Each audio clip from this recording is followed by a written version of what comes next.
Mm.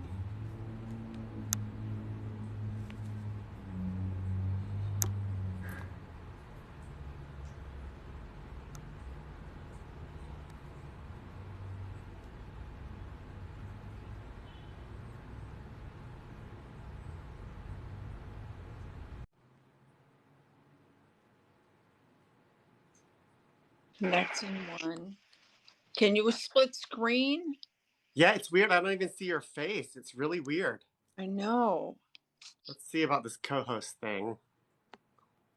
Yeah, that's very strange. Um, hmm. Invite Wendy. Yeah, I don't know why it's not showing you. It's really weird. Let me see. Admin settings. Yeah, it's never done that before. That's really weird. Invite another. Oh, here we go. Let's try this. Suggested hosts. It's like, I know who my host is going to be. Huh. Oh, that's so weird. Y'all just give us a minute. That's weird. Invite another host to go live together. Oh, that's so strange. Do you want to disconnect and try again, Wendy? Right. All right. Let me. Yeah, let's. That's really weird. I've never seen that happen before. Co-host.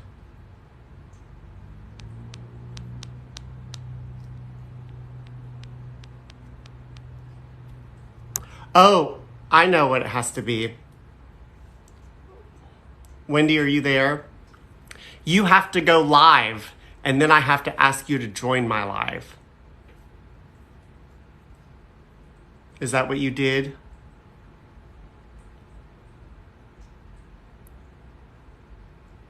I don't know if you can hear me. Yeah, I think you've joined this live. So what you have to do is you go live on your own page, and then I'll invite you once you're live. All right, good. I see Sammy. Hi, Sammy. I'm trying to get Wendy on. Yeah, I'm hot. Let's see. Maybe I should have played music. In the meantime, hi. You know, it's funny. It's hi. Oh my gosh. I guess you. Oh my God. There's Corey. That was so funny. That duet, Corey. All right. Let's see if I can get Wendy on here now. Oh, it's not working. Un momento. Y'all just give us a sec. So, co-host. There we go. All right. Technology. We did. There. Oh, oh my goodness. Started panicking. What's going on? You know, I have to say, I must be pretty chill right now because I didn't panic at all. Oh, good. I was That's like, very unlike me. well, I went there for you. I knew we'd be able to do it somehow. How, Oh, Brian? I'm good. I'm good. I'm a little panicky. Well, I I am panicking about my trip to Mississippi tomorrow. Hi, Torchy. Oh my God, there's so many fabulous people in here. Oh, This is great. Now, poor Wendy can't see the comments, so I have to read Wendy the comments and the questions. But we're getting lots of likes. It's really sweet. good, good. I'm glad Yeah. people like us, Brian. Oh my God. Me too. You know, it's funny. People pleasing was one of the things I wanted to talk about. I don't like when people don't like me. Yeah, I know I was a really big people pleaser. I've gotten better at it, but we'll talk about all that once. What? When do we start? When do you want to start, Brian? I mean, I think people are here. People are here. They're sending likes. Uh, yeah, I say we could go ahead and get started now. 6:05. 6:05. Let's do it. Yeah, Let's more people will come in as we keep going. all right. All right. Yeah. So welcome everybody. Welcome. Wendy and I are so happy to be back and doing this again. Oh my gosh. Yeah. We missed everybody. We missed the attention. We sure attention's nice. I wish you could see all these hearts. It feels Oh, good. good. I'll just keep heart, heart, heart. Yeah. It's funny, right before we did this, I sliced my finger open, but I'm going to be okay. If Oh, anyone's concerned for me, jeez. Be careful there, Brian. you don't even want to know. It was like trying to get a Mucinex. It was really pathetic. I need my Really sad. I need my mucin. But I need my pills. Does that sound familiar? Yeah. Yes. Well, y'all, so we're back with When Two Worlds Collide. When Two Worlds Collide, Wendy and Brian. And so we were talking about, in the last live, some of you said you wanted to hear about motivation. And then Wendy and I were thinking that, hi, oh my gosh, hi. Barefoot and Polish, one of my faves. Yeah, we were talking about doing burnout, talking about burnout. And then there's some other things we want to talk about. And we encourage you, please ask questions or if you have comments, we really want you all to drive this conversation as well. So please, you can ask us anything. Anything. Oh, I'm an open book. Yeah. Oh, and also I'm an ASM artist now. If I don't know how many of you saw that I now do ASMR. Just kidding. That's a joke. A little comedy ASMR. I think it could be a thing, Wendy. I think I, it could be a thing. I think so. I think so. Oh my gosh, Rocco. Hi, Rocco. Hi, Jenny. Hello. Rocco and Ginny. Yes. So where do you want to start, Wendy? What do you think? Do you want to start by talking about burnout?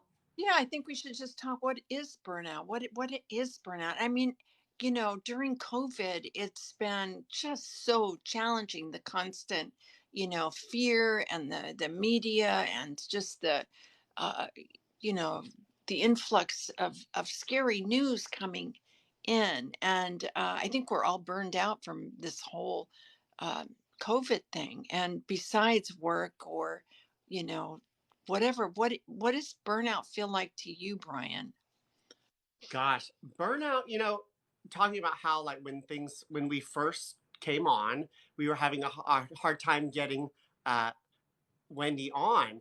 And I'll tell you, when I'm at my most burned out, I can't handle the simplest thing.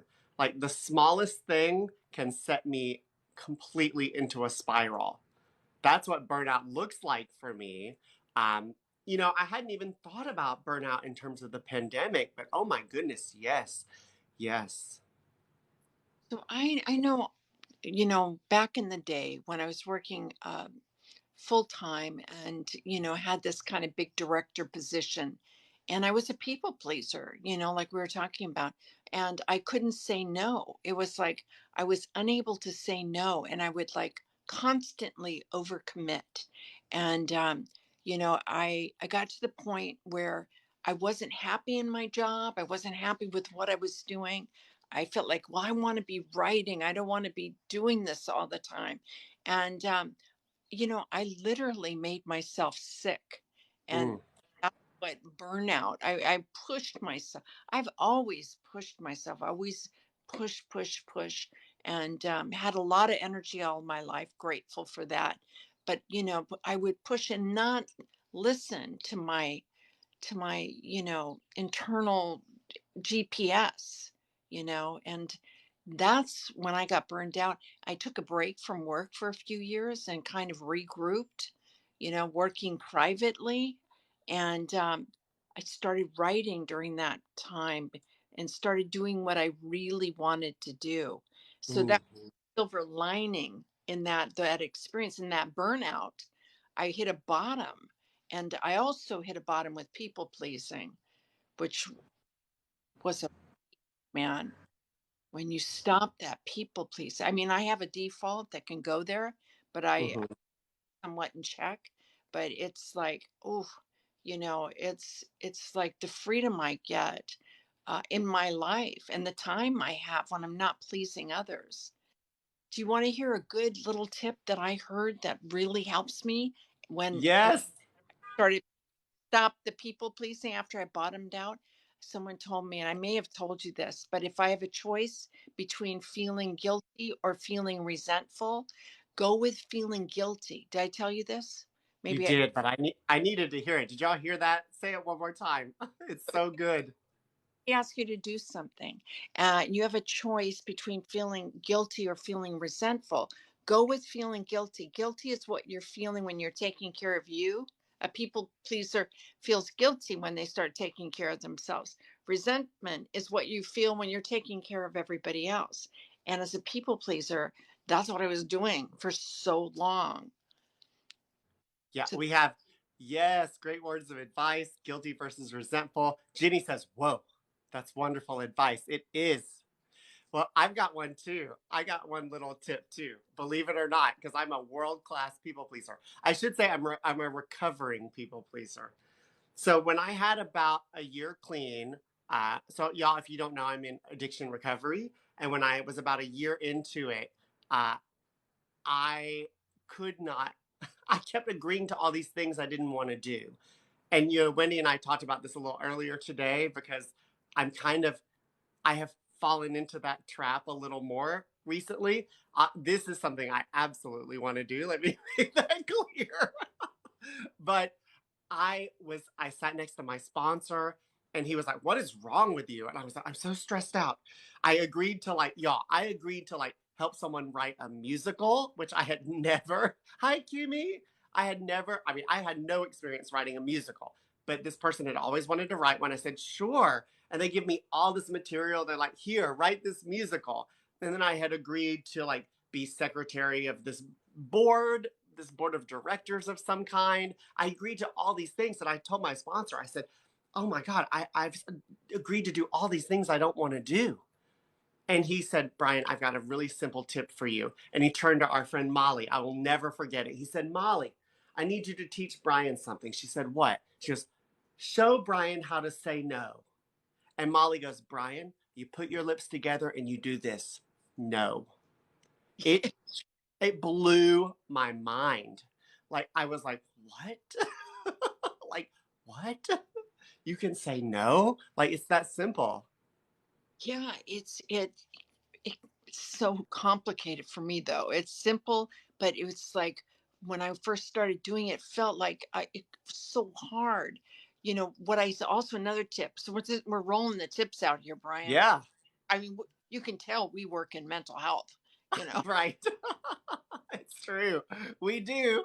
we've been listening to the clinicians. So, um, if somebody asks you to do something and your tendency is to say yes, and you're not quite used to saying no, you go, let me get back with you, and That's then good. pause and you check in with yourself. Do you really want to do this? Do I really have time? It's funny, when my book came out, I was so surprised by how many people had manuscripts they wanted me to look at all of the sudden, you know, like, just because I wrote a book, they all wanted to. I go, oh my God, that's some hard ass work, Yeah. edit going through manuscripts. So, I did say no. You would have been proud of me. Yes.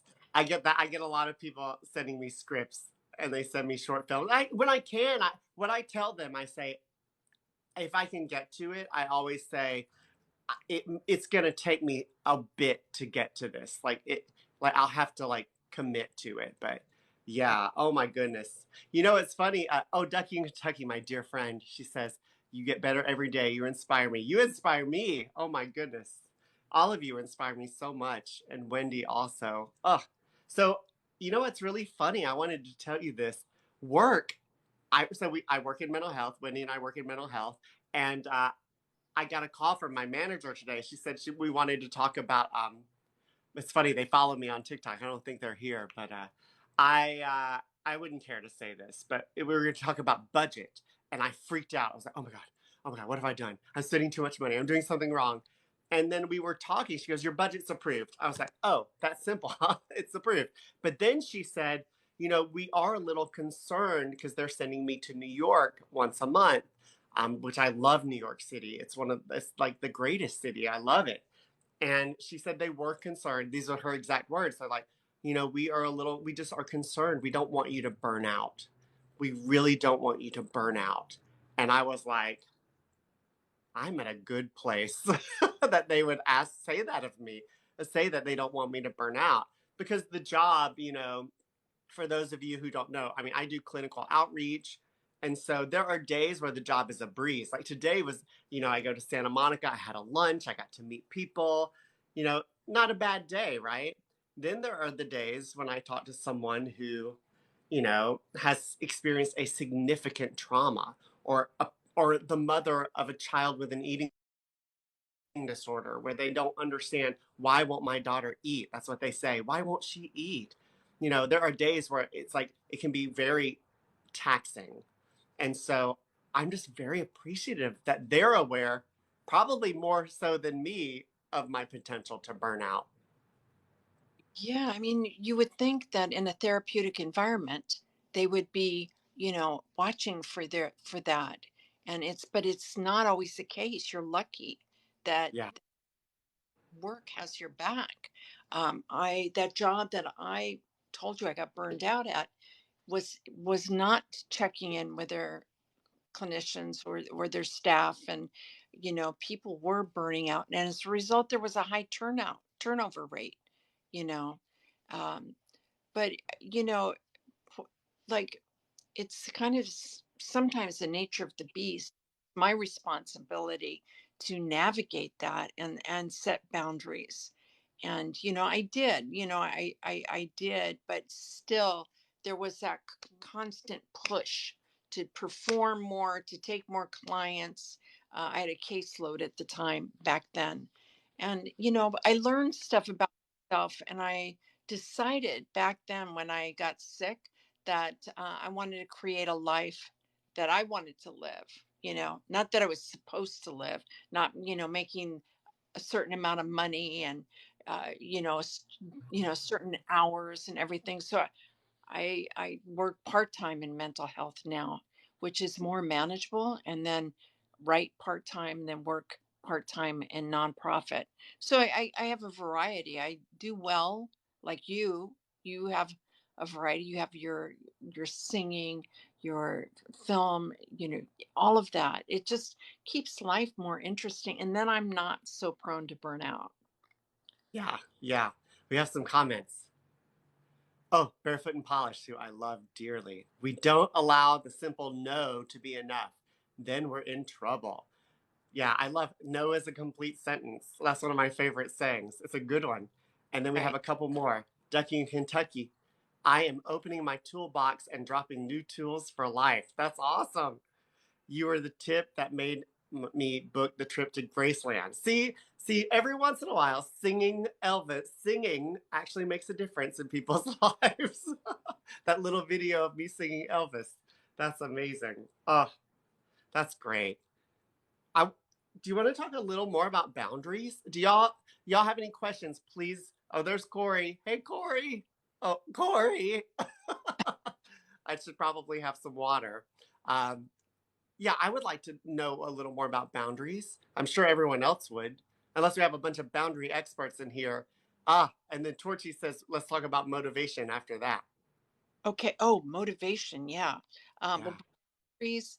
Um, so boundaries, I mean, that's kind of like what I was talking about when setting a boundary with somebody between a choice, resentful or guilty. That's kind of my barometer, is like, and now I've gotten better at boundaries. Uh, I worked in a detox unit in substance abuse, and it was like for 5 years. And, that's like, talk about people testing your boundaries. They and it was challenging, man. It was really, really challenging. I had a really good boss that had an open door policy and helped me learn how to set boundaries.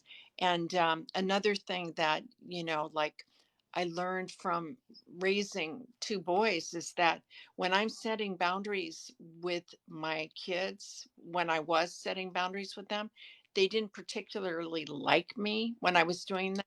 When I was letting them have their way, they loved me. They loved me. So it's the same with clients. I can't judge my, I couldn't judge my parenting skills, my counseling skills, or my boundary setting skills based on somebody's reaction to me. Yeah. I used to think, oh my God, what did I do wrong? They don't like me anymore. It's like it's about me taking care of myself, you know? Yeah. So we have some really good comments now. So I think motivation is where they're headed. So, uh, oh, Ducky Kentucky says, yes, my daughter lives across the street. Literally boundaries. Yes. Okay, Rocco says, I have trouble with motivation as well. I don't have a problem saying no. If anything, I have trouble saying yes to anything. Oh, crazy, crazy one Texan. Oh, I love you. It says, me too, Rocco. So, yeah, I think a lot of people have a problem, have struggle with motivation. I know I do. But see, Wendy, y'all, Wendy is about to come out with her third book. So Wendy can help us. Wendy can help us with motivation, right? So, I mean, for me, I lit a candle. Does that count as motivation? I lit a candle. I have some incense. I'm trying to like get the mood going. But see, those are all, I'm sure that there are internal things we can do as well, right?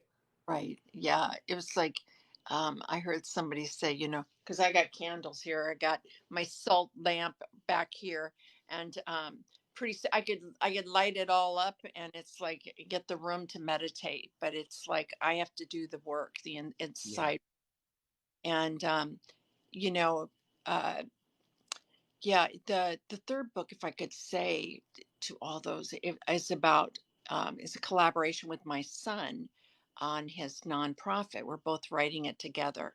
His nonprofit is, I think I mentioned it last time. We give out shoes. We give out shoes to the marginalized youth and people that are struggling on the streets. So we are writing a book together, and if you would be so kind to follow Have a Soul. It's HAVASOLE.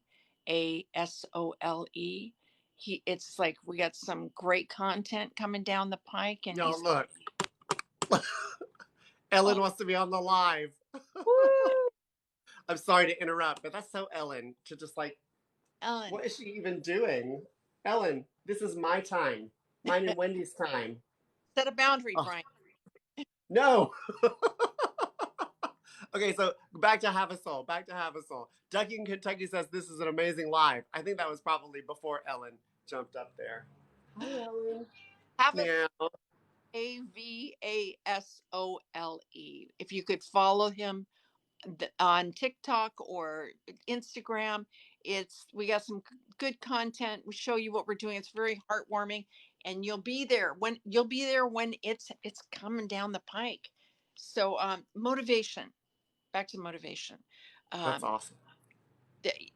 I wasn't always motivated. I was like, uh, I'm in recovery too. I very undisciplined in my life when I got sober. I was very undisciplined. It's kind of been the trickle down effect. I learned the benefit of staying sober one day at a time. And then I learned I got the results of going to the gym one day at a time and Hmm. working one day at a time. I started to see all of these results, from doing these simple things, decision, action, result. So the tipping scale for me is when, like I said, I got burned out and I physically got sick, and I made a decision. I said, no more talking about the book. Either you stop talking about it, or you're going to do it. You know what I mean? I'm tired of hearing you talking about it. Just do it, Wendy. So that was the point when I started writing. I did the artist way, I did workshops, and then what happens when as you know, with exercise, or you start getting a momentum going, you start Hmm. and the energy, and you feed off that energy. It's like I wake up at 2 o'clock in the morning sometimes going, oh, that chapter that would work. I think about a certain section of the book, and it just like it calls because um I'm motivated, you know. Hmm. That decision, that's big. So I had been working about, what am I saying? I've been talking about this film I wanted to do forever. It was when I was in active addiction, I talked about it a lot. I promised like 10 different actors they could be the lead in it. Oops. But, and then finally, I got clean, and I decided, I'm going to really work on this script. So I finished the script, and then when COVID happened, I was like, you know what? I think I could do a virtual table read. It would be so easy to do this virtual table read. So we did it. And that was a year, and that was like 14 months ago. And I keep talking about it, talking about it, talking about it. And what you just said really hit me deeply. Like, you have to make a decision, and then you have to follow up that decision with action, right? To get the result that you want. Yeah. It's like it's decision. Life is a series of decisions, actions, and results. And if I decide to sleep in the morning and not write, there is a result, and usually it's not good. I don't feel good about myself. I lose that momentum. And not to say that I don't take a day off here and there, but I do feel like um, a momentum. It's like the first book was the hardest to get going, but it's also underlying the motivation is the why. Why am I doing it in the first place? And why are you doing it? Mm. Want to do it? Well, the why used to be famous. That was the why for a long time. Right. And, I don't know if I'll ever be famous. But the why today is to entertain people, it is to help people, to heal people. Um, like, it's interesting because, oh, the why behind the what. I think whatever it is you want to do, like for me, it would be this film that I want to make. What is the why? Why do I want to make this film?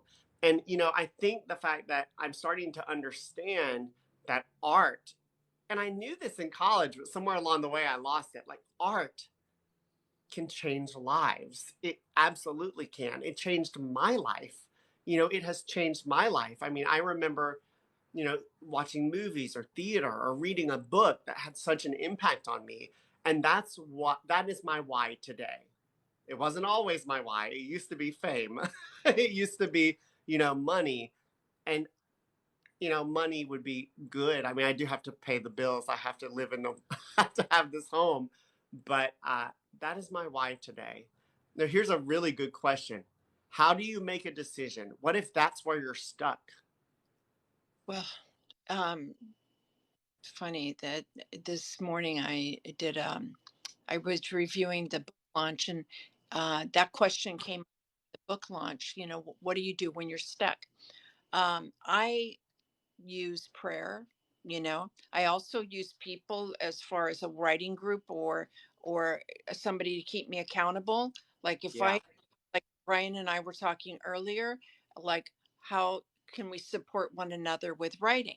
So if Brian and I make a commitment to one another to write 3 or 4, 10 pages by such and such a day, I'm more likely to keep that. Same thing with the diet. If I go on a diet with somebody, like a rigid, like as rigid as I can get these days, diet with somebody, to know that they're doing it with me, I feel like more compelled.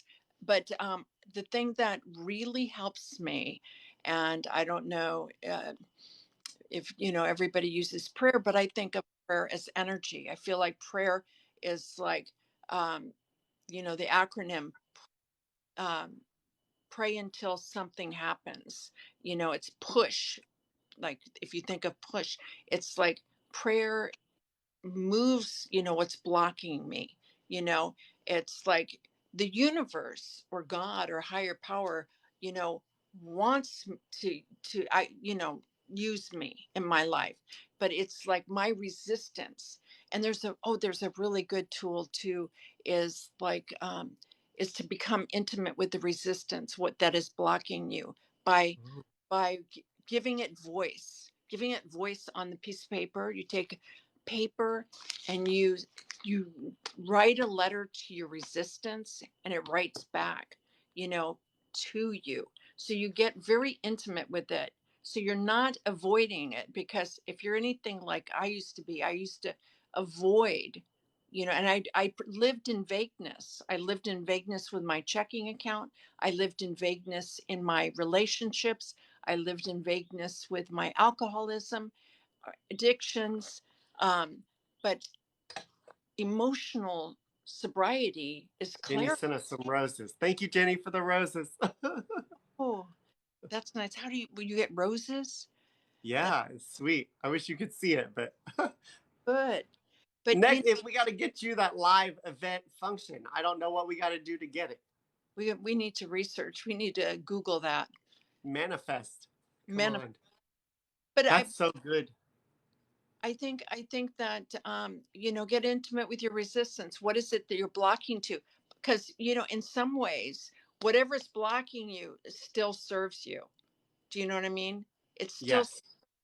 it keeps you like, what am I afraid of? I'm afraid of being exposed. When I wrote my books, I was afraid of being exposed. I was afraid people would judge me. I was afraid, I felt the shame, the corrosive shame that I felt as a kid. And so all of those things I have to get clarity around, because there lies my empower. That's where I am empowered, when I have. Yeah. Wow. That's good. You know, I, you and I talked a little about this today. We have so many good comments. Support helps with the decisions for sure. Get comfortable with being uncomfortable. Oh, this is good. I think my grandmother used to say prayer was her verb. I love prayer as a verb. Be intimate with your resistance. Oh, all this is so good. Y'all are so good. You're so good. You know, anyway, I got sidetracked for a sec. You know what I wanted to say about motivation? Like for me, and you brought up the gym. That's a great like metaphor for me. Uh, when I first started working out, I and this actually I think it helps me understand why I struggle with motivation. Or like tip typical ways to motivate, right? Like I remember I said I'm going to work out 5 days a week. And someone very close to me said, Brian, I don't think that's a really good idea. Maybe you should work out 1 day a week. I was like, 1 day a week? I'm not going to get into this place if I work out 1 day a week. But that's where I began. And a year ago, I was going to the gym I set 3 days a week. So I would go 3 days a week. And, I'm in a better place where if I miss, like, it's not the end of the world. But I go more than 3 days a week now. But I had a really good friend who's also an author suggest to me, well, what you should do is at least 30 minutes a day work on something related to your art. I did it the first day. I was like, ooh, that felt great. I did it the second day. Oh, amazing. And then the third day, something happened. I overslept and then I couldn't find a place to do it. And then I beat myself up and I didn't do it again because that voice in my head said, Brian, you're a failure because you weren't able to do 30 minutes. And so that's not necessarily the best thing for me. But I'll tell you what, when you mentioned the writing accountability, like a writing group, even if it's just me and you, like that I do well with. My followers know about the Netflix grant. I was holding on to my film that I had not edited. Yeah, it's a 3-minute film. And I was just holding on to it, just holding on to it. What am I waiting for? What am I waiting for? And then I literally prayed. And prayer, I'm not religious, but I pray every day. I pray to something. I pray to the universe. The artist way is also very helpful when it comes to prayer. And so I prayed to the universe something probably like, I need some help here. And then I swear to you, almost the next day, I get this email from about a Netflix grant. That Netflix was looking to offer four people, four emerging LGBTQ filmmakers, a $25,000 grant. In addition to that, I had just mentioned to a friend, oh, if I had $25,000, I could really make my film. That was like right before that, too. So as soon as I saw that and I saw February 28th as the deadline, I said, I'm doing it. And because I had the deadline, I was able to do it. Like there's something about that that works for me. Now, if you tell me do 30 minutes a day, that's kind of like, I think that what I'm trying to say is there are different ways to motivate each person. And you kind of have to do trial and error. What do you think? Yeah, I think whatever works. I think when you find your groove, and sometimes you'll maybe in a groove and that stops working and you have to mix it up. But like in prayer, going back to that, it's like, you know, calling on the universe or your higher power. It's like, I can't write this, write it through me. That to me is just simply do it through me, because I'm stuck, I'm resistance. Remove those blocks. And the why, going back to the why, is I always kept an image of the people I wanted to reach. Like, I was writing my books for people, partly for I would think of women that were incarcerated, because my book was about my incarceration, my going to jail, my leveling out from drugs and alcohol, and going to all of, the story. But I Mm-hmm. I I thought, God, if I've made it through the other side. I made it through the eye of the needle to the other side. I felt like I have some responsibility here now to let those other people that are still stuck in the system, in jails and juvenile halls, that you can make it out. And so that's like, I thought about them when I was writing. They were my audience. Like, this is going to get, and not to say that I'm going to get everybody uh, in jail to read it, but but it's like, just if it touches one person's life, let it be enough. You Oh, know, wow. Yes. And that's something I hadn't really thought about. Who are we doing this for? That's good. Every once in a while when I'm having a tough day with work or I'm working with a family or someone who's using and I see their call, I will say God. And I say God just because it's the easiest word. I mean, God is just an easy word, or the universe, creator, whatever you say, whatever you believe in. I could say, please give me the words. And I've never thought about applying that to my writing. Like, give me the words, higher power, give me the words, or give me the vision. I've had a really close friend tell me that I am short-sighted when it comes to my potential. And he said, you need to pray for vision. Pray for vision. And I was like, whoa, that's incredible. We have so many comments. Let's see if I can get them. All right. Jenny says, I learned from an app that one way to motivate later is to set yourself up for when it's time.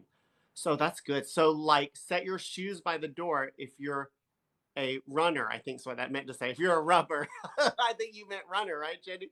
Runner, runner. Or put, I think maybe, or put out your laptop and notepad if you're a writer. That's so good. And then, y'all are both amazing. That means a lot. And he does barefoot and polished. You always have the words, Brian. That's so sweet. That means a lot to me. But yeah. Oh my goodness. Y'all are so great right now. Thank you. Thank you for all your likes and comments. Wow. Okay. so Good another stuff. motivating factor that I think that I touched on is, like, besides audience, is by being of service. You know, it we when we're helping others, I think it really motivates us. In the codependent kind of lack of boundaries way that we were Right. talking at the beginning. That's not that kind of way, but like I get calls from parents, where I work that are their teens are struggling right now really bad. It's just hard for teens to come out and to integrate. It's hard for everybody right now, but the teens are suffering. And it's like, when I'm on the phone with them, I think back when I was a teen and I was struggling. And I can think back to when I was a parent struggling with my teenager, so there I can use my experience, as a tool, to help this individual, this mother, this father that it's on the phone with. And then all of my experience, all of my life becomes a tool to help others. You know what I mean? It's Yes. Yeah, being of service is so key. And there are so many different ways to be of service. When I was really struggling with something that was going on in my life, I can't remember what it was, but it was in my first year of recovery. And my sponsor was like, you need to, if you can find a way to be of service right now, do it. And I was thinking of something like this big thing I was supposed to do. And he goes, can you like maybe go buy someone a coffee? And I was like, I could do that. And so I went and got a tea for my friend Lauren I was working with. And I just gave her this tea. And that act of service really helped me get out of myself and what I was going through. And, and then not to be all like, oh, yay, me. I was of service. But service is huge. That's really huge. No, I mean, that's another way to build momentum for me. It's like, you know, what I missed a lot during lockdown was going out and with my son's nonprofit and giving shoes. And there is something just so satisfying and it's just instantaneously you're connecting with another person and or a kid um, that really appreciates it, and you feel it. And I missed that. I did it Saturday. We went into Watts, and these kids that are in a basketball league that don't have, the money, and we brought shoes to them. And it felt so good to be of service. I haven't been doing that. I haven't been going out. I've been kind of hunkered down, which has given me a lot of time to write. But Yeah, you know, I certainly miss that connection and the exchange of energy, you know. Yeah. that's good. Identifying an attainable service is what will make it possible. Then we have another. Each rack, RAK. Oh my God, what does that mean? Am I being really dense? Each RAK can create a butterfly effect. RAK. I'm being so dense right now. I asked them Rack. What does back. it mean? Tell, tell us. y'all, y'all know how dense I can be sometimes. I got me here. Random act of kindness. Oh, or That yes. was funny. Random. Everyone knows what RAK is with me. Thank you for hating us. You should be here live with us. Yes, help, help. That's so great. Wow. This is good. I feel motivated just like doing this. I think that talking about it helps. I think talking about it helps. I'm a huge, proponent of like, so sorry, it's okay. I don't know what ASMR is. ASMR. I don't know what it stands for, but I love it. That's I don't know. My friend Corey, I don't think Corey's here anymore, but he's like the ASMR genius. He's a guru. And Sammy's good at ASMR too. Um, anyway, I got sidetracked. I think, oh, you are still here. Corey is here. Corey can tell us all about ASMR. Click on Corey, and check him out. He's like the king of ASMR. Um, yeah, I think like just getting honest about like the struggles and motivation. Like, I think clearing space is huge. Oh, Corey loves both of us. Well, we love you. Rocco says, I would love to do what y'all do. Helping people has to feel amazing. It does. I mean, it does feel good. It does feel good. especially after hurting people, I like harming people for so long. Like, it's like balancing the scales, right, Wendy? I don't know. For me, it is. Well, when I was talking about the detox that I used to work at for 5 years, and newly sober and really haven't wasn't really fortified with my boundaries. And I used to get completely depleted. And, I go, what am I doing in this job? This job is killing me. And and I would just, after a while, I was getting burned out. And then I'd be at Whole Foods, right? And I'd be walking down the aisle and I'd see somebody at Whole Foods and they'd go, Wendy. And I'd look at them and I didn't know who's that? Is that somebody I knew met in a blackout? Well, who is that? Yep, I know what that's like. They say, "You're my counselor. You're my counselor. Don't you remember me?" And it was like, "Oh my God, I do." But I mean, there's such a difference between seeing them detoxing and then seeing them sometime later. And then, this is why I'm working here. This is why I'm working here to help somebody because they might be unrecognizable to me in Whole Foods someday.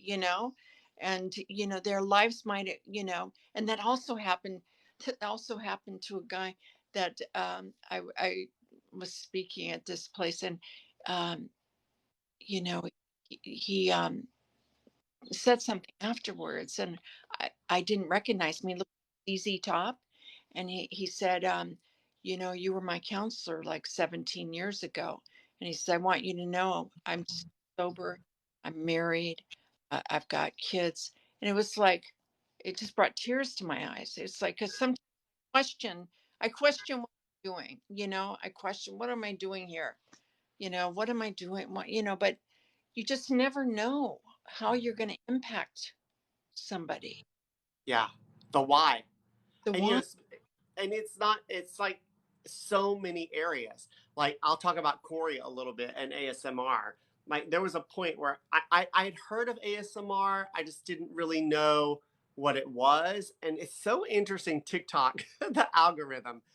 One night I just stumbled into Corey's live, and I was in the live, and I was like, what is this? And it was very like calming to me. And then I went to Corey's YouTube page, and this, what was it, Corey? The eye exam. And I was like, it was theatrical, it was calming, it was funny, it was all these incredible things. And, I was in Corey's lives. Now I'm like, sound like a stalker. I was in Corey's lives every day. I was like, I look forward to them so much. And then all of a sudden I found that I was calmer. Eye exam ASMR is so good. And I've witnessed on Corey's page people who really like, it helps them with their ADHD and their sleep. And for me, it was a wonderful thing. It still is. I mean, so I guess what I'm trying to say is it's not just people who work in mental health who can have an impact. And I think that when we're talking about motivation, that's like important. I told a story on my TikTok. Like, I I help put people into treatment, right? And I don't see, because I don't work at the facility, I rarely get to see the people I help get in. It's so funny because I'm dealing with people when they're high, like they are still high or they are drunk, and I'll go up to them. I'll go to the clinic and I'll be like, "Are you so and so? Oh my God, I'm so excited to meet you." And they look at me and they're like, "Who are you?" I'm like, "Who am I? I'm the person who put you in treatment." But they have no idea because I don't know if anyone's ever been blacked out before, but it's hard to remember people sometimes. But when I was acting, I was doing West Side Story, and it was a 2 show day, and I mean, that was really when it changed for me because I was the lead, I was the star, I wanted to be a star. So that was, I thought I had reached my destination. And then the stage manager comes to get me after the show and said, "There's a woman out here who wants to talk to you." And I said, this was in Chatham, New York. I was like, "I don't know anyone here." I don't know anyone here. And she goes, well, this woman wants to talk to you. You know how, oh, I don't know if y'all know how stage managers are. She's like, this woman needs to talk to you. And she walked off. So I go outside, and this older woman is standing there. And she was just like, I just need you to know my husband died recently. And I decided to come see this show. And I just want you to know that for the first time in weeks, I was able to let that go for a few hours. And I wanted to say thank you for that. And that's when I realized, even with acting, you know, like fame and stardom is nowhere near the top of what you can do as a creator. It's changing people's lives, making a difference. That's the real gift. And so that's my why. That is my why in so many areas of my life today. Yeah, and that can be, you can use so many areas of your life today to make impact on others, whether it be through your voice, through song, through answering the phone call, through you know, whatever, talking to a and navigating their landing. You know, it's like that is, I mean, that's, we're here for each other, but we forget, Yeah. and my self-centeredness and, is always looking in at, like, you know, what's in it for me? What am I going to get out? But when I can flip the script and go, what am I going to bring today? I have a whole different experience. It's that simple, but I make it so complicated, and I think that, like what you were saying earlier, it's like by talking about these things, we start like realizing, well, we're not all alone. We're not all alone with our anxiety, with our fear, with our resistance, with all of our blocks, you know, and that helps, that helps. It's huge because I think when it comes to mental health and especially like mood disorders or any mental health issue, I think that whatever that I think like let's take the disease of addiction for an example. I feel like what it wants from you, like if the disease of addiction was a living thing, your anxiety, even like I feel like what it wants is to isolate you and make you feel like you're all alone, that you're all alone. And we're not alone. Everyone has a struggle. I shared in a meeting about how I was having body image issues, which is something I don't really talk a lot about on my TikTok because I get really nervous talking about like eating disorders anywhere, even though we treat eating disorders at Breathe. And when I talk about body image, I was like shared in a meeting, and I had multiple people come to me and say, "Me too, me too. You are not alone." And then all of a sudden that shame, it like really dissipated. And wouldn't you know, like for me it wasn't about the diet or restricting.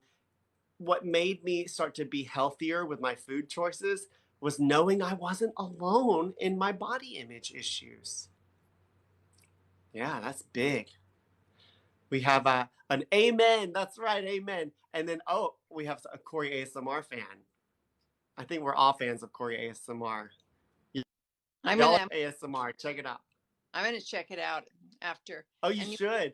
Well, I was just gonna say, and if there's anybody still there that didn't hear me earlier, follow Have a Soul, HAVASOLE, a nonprofit. yes, y'all follow Have a Soul and make sure you're following Wendy if you're not following Wendy.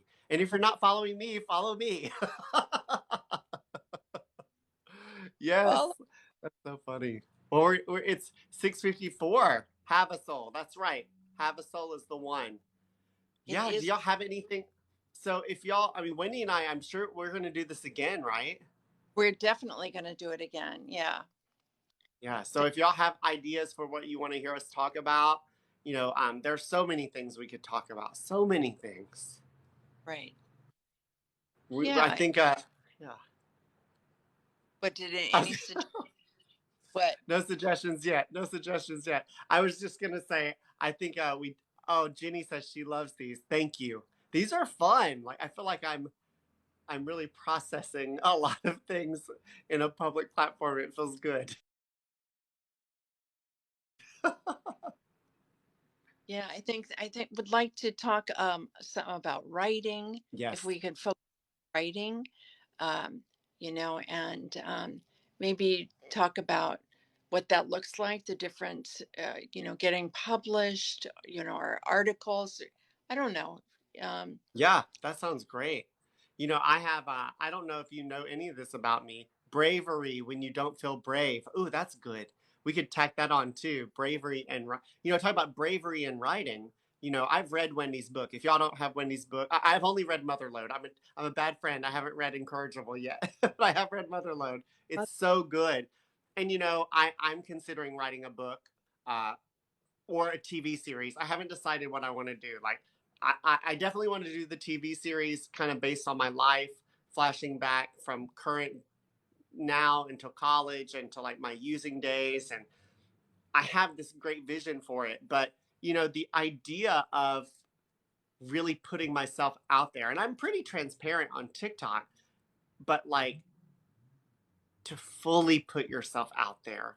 Like there are things that I have not talked a lot about publicly, but if you're going to write a memoir or write a book or an autobiographical television show, you got to tell it, right, Wendy?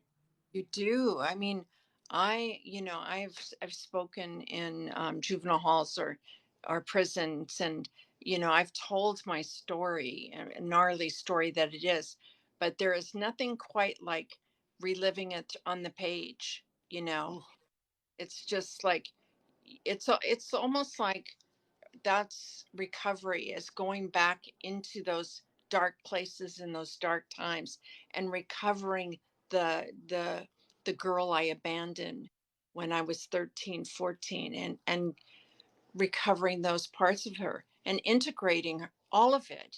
Integrating is how we heal, I believe. yeah. We have a few comments and then a really good question that we can end on. Ah, Rasta says, love, love, love what you said about the body image issues. That means a lot to me because it's something I don't talk about a lot. So that feels good. Would also love to read slash watch something you write. You're such an inspiration. That's a lot. That's a lot. That's nice. I don't know what I was saying. My brain's a little mush.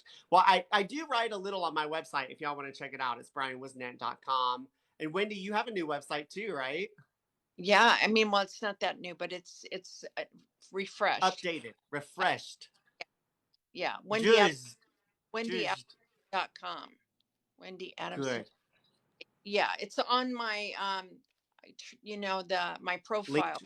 Yeah. So y'all make sure you find it on Wendy's profile and you get to my website on my profile. And then I think this is a good one.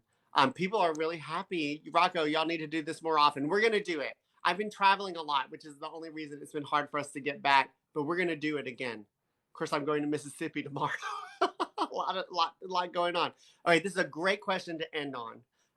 Where do you see yourself in 5 years? That's good. Do you want to go first? No. All right. I see all right. I see myself with four books, at least four books, maybe five. And I see well into negotiations with Netflix because this is a cinematic journey. It's very visual. And so what that's Netflix, Amazon, HBO would be nice. Um, Yeah. and just living in some nice area with less traffic. Yeah, that would be nice. So where do I see myself in 5 years? So this is really like what it's about. Like that lack of vision I was talking about earlier, the lack of vision. Like, the easy answer could be like I could be running breathe, which is where I work. I could be, running breathe. Take it over from Brad and Deb when they retire. I could be doing this, I could be doing that. But what I want, like what I want for myself in 5 years, I would love to be in the third season of my TV show, The Brian Show. I would love to have already made my short film and be working on my first feature film. I would like to, I probably only have one book in me. If I'm going to write a memoir about my life, I think I would like to have that published. I mean, 5 years, so much. There's so much we can do in 5 years. I would like to. Yeah, bro, you're gonna get there, bro. Oh, thank you, Corey. That means a lot. These are the things that I would like to have going on in 5 years. And Ellen will be about 20 by then. Ellen will be 20 years old, so I'll be taking care of my 20-year-old cat, and then have a house in the Hollywood Hills. See, I want to stay in LA. You I can. see your motivation speaks for itself. I hope so. I'll come Yeah. see you when I come Yeah, in. you can come stay with me in Yeah. my house in the hills. I'm so close. The Hollywood Hills are just like right there. They're just right there. Still alive with the sound of music. They're calling you. Yeah. And maybe it could be at a point where, I don't have to travel outside of my little area. Just this little, if I can just stay between Silver Lake and West Hollywood, I'm good. I don't want to go east of Bundy anymore. We sound like such Angelinos right now. I mean, you're really an Angelino. That's so funny. Well, cool. Well, it's 7:02, y'all. That's the live. That went fast, Brian. It's It did. always good getting together with you. Yeah, I love it. I feel so good. I have to do laundry now, so I'm going to use all these. What is my why? Well, I need clothes to wear in Mississippi. There's my motivation to do my laundry. We'll Oh, Crazy One Texan says, thank you. You're welcome. Thank you all for coming. Rocco says bye. Thank you, everyone. Thank you. Have a good night. It was great hanging out. Yeah, not fun. No, someone just said that didn't come out right. Someone said laundry is not fun, and I said not fun. The live was fun. Not fun. No, yeah, it was great hanging out. So, y'all, I love each and every one of you. Oh, Amy's just now getting here. That's okay, Amy. We love you. We love you. But that's it. We'll put it up on YouTube a little later if you want to catch it again. So, oh, what is this? The disco ball. Oh my God. Wendy, you didn't get to see it, but it was a disco ball, and I feel like I can actually do laundry now. Oh, the lock and key. Thank you, Corey. That's so great. Oh, hearts from Amy, our CT girl, Connecticut girl. I thought I was like CT, like a CT scan. That's really what I thought. Isn't that? I can be really dense. Sammy says, thank you, Brian and Wendy. It's always a pleasure. Rocco followed you, Wendy. So you got at least one new follower. Yes, good. All right. I love you all so much. Thank you so much. Hi. We're getting more people coming in, but unfortunately, the time has come. Brian, it's so good hanging out. You have a blessed Yeah. time. Safe travels to you. Thank you. All right. I love you, Wendy. I love all of you. All right. Yeah. Bye.